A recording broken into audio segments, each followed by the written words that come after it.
Bomani, the GM of the Nets, Sean Marks, says he didn't talk to his new best player until after Durant announced he was coming to Brooklyn on Instagram.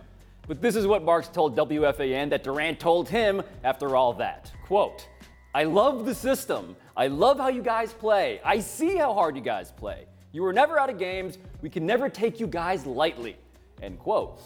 Bo, how important do you think the Nets system really is to KD? Oh, I do think it is very important to him. I was reading through Marcus Thompson's book on Kevin Durant, which is worth checking out just to get some context, have it all laid out. A lot of things you knew, but to see them all together, it helps make sense of things. And if there's one thing Kevin Durant really cares a lot about, is playing basketball. So the idea that he would really be attracted to a team because of the system they have, that's not so hard to believe. That being said, you ain't even asked him no questions about the system before you decided to sign on to it. So I am not going to doubt that it was important to him, but I'm also not going to say necessarily it was the most important thing or the only important thing. The system should be admired, you're right. In terms of the modern basketball regime, you mean the dorky stuff? Yeah, the dorky stuff, the things with the behavior of dorky stuff. They have been top 5 in free throw rate, top 5 at shots at the basket, top 5 in three-pointers. That's all the stuff that a modern smart player like KD should want.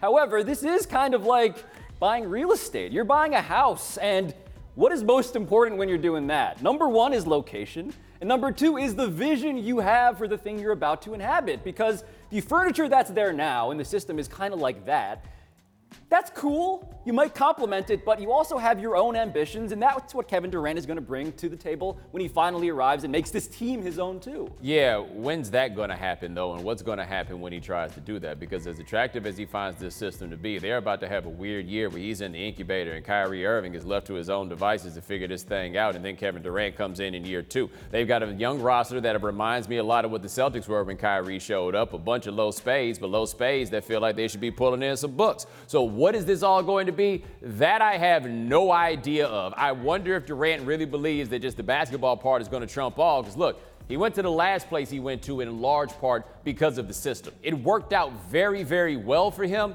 and also in some ways seemed to be a kind of sour experience. So what we get back to with Kevin Durant is what I feel like everything comes back to with Kevin Durant.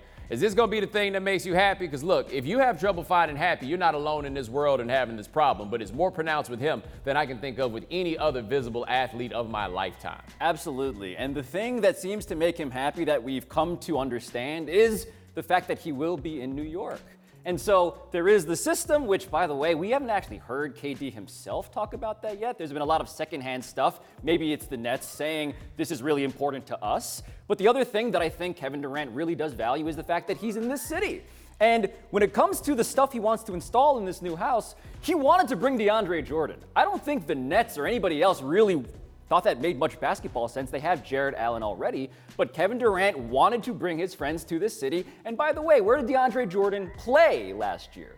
The New York Knicks. So I have a sense that Brooklyn was in this city and they weren't the Knicks, and that was a lot of why he wanted to do this. Yeah, we'll see how he feels about that living in New York thing after he does it.